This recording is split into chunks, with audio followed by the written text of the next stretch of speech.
Please welcome Ella Khan.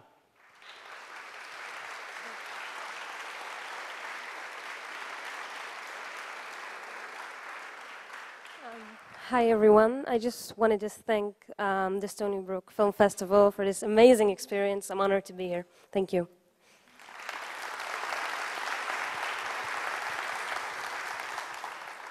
So remember, you can text your questions. If you want to use Twitter, you can not text, tweet your questions to #SBFF.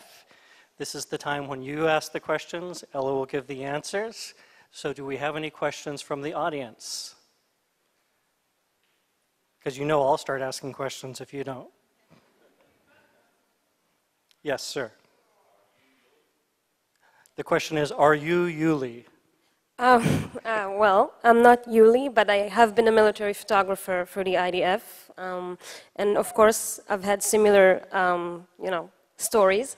But actually, it was a mix. Me and actors together, we've discussed a lot of our military service and eventually soldiers are teenagers, so it's a lot of love stories. So, another question?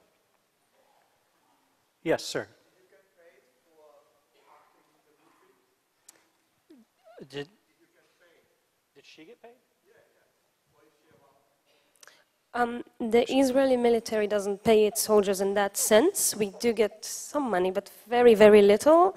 We just go to the army. We have to. You're 18, you get a subpoena, good luck. That's it.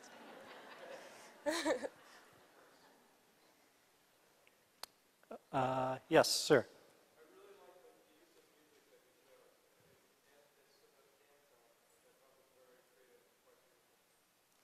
Yeah, the comment was about the music and the dance element to it. And what was the music that you used? Was it a particular composer or?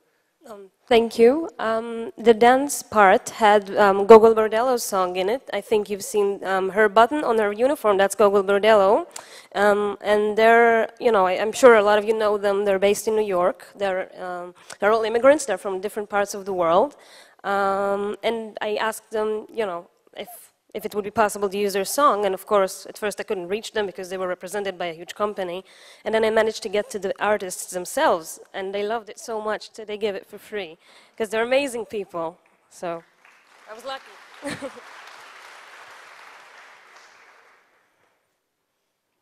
More questions? Oh, yes, right there.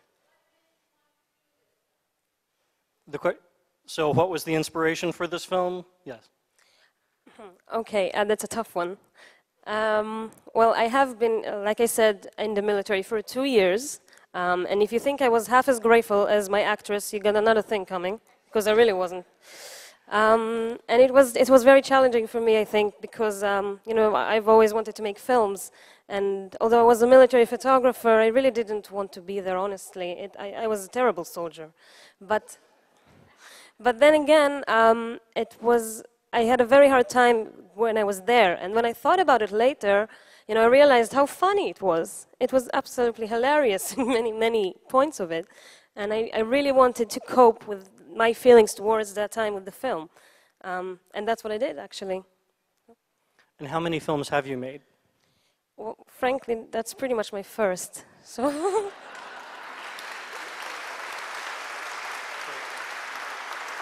Thank you. Pretty good for a first film, yeah? Yes, sir. Where was it filmed? Where was it filmed? This was filmed in Israel, all over. The part where they're talking together, the majority of the film is in a high school in the middle of Tel Aviv, in the back. The beginning is behind the dormitories of the dorms in Tel Aviv University.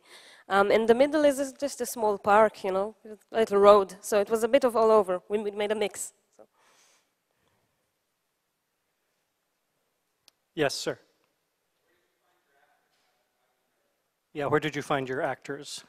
Ruth Rasyuk is actually pretty famous back in Israel.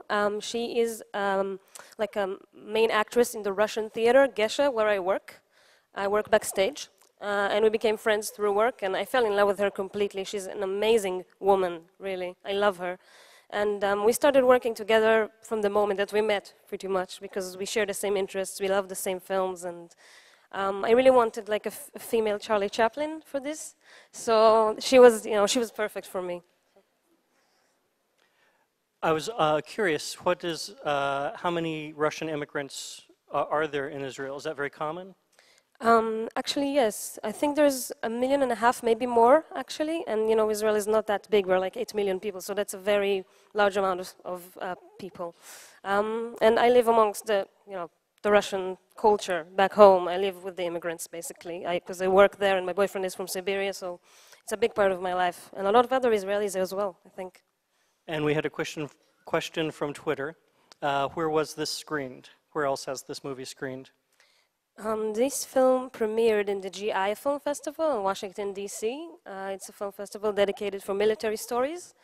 So it premiered there, and we were also in a children's film festival, a very large one in the Czech Republic called Žilin, and the International Cyprus Film Festival, and now here. Thank you. So it hasn't screened in Israel yet? Hasn't screened in Israel yet. Yes, sir.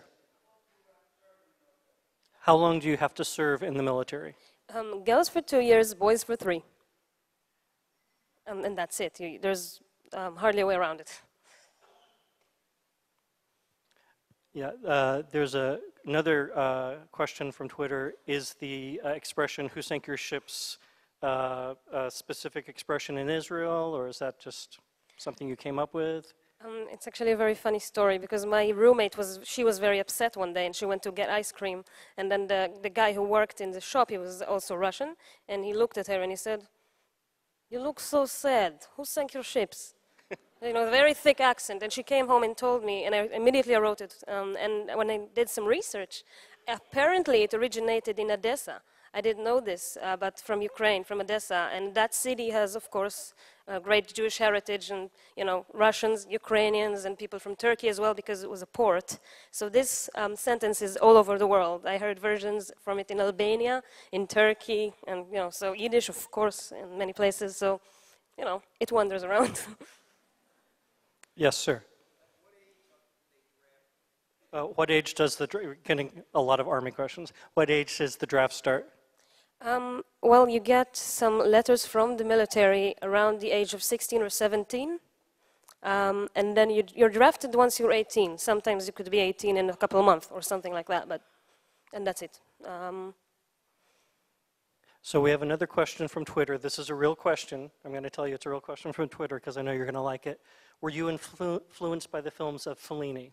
Oh, thank you. Yes, I was influenced by Fellini.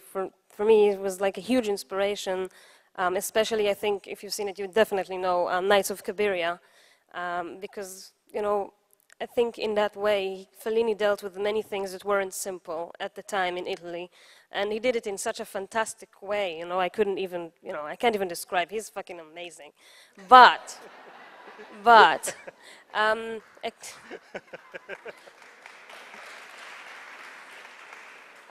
so Fellini and, of course, Charlie Chaplin, and also the Serbian director Emir Kusturica, big influences. Another question from the audience. I think we have time for one more, if anyone's brave enough. Oh, sorry, missed you. Yes. Yep, you. So the question is, what is the next project for you? I'm actually developing this film for a feature film. So I'm in the process of that. I'm writing, I'm started to pre-produce, and I'm hoping to get it done in the next couple of years. So. Ella Khan, everybody. Thank you.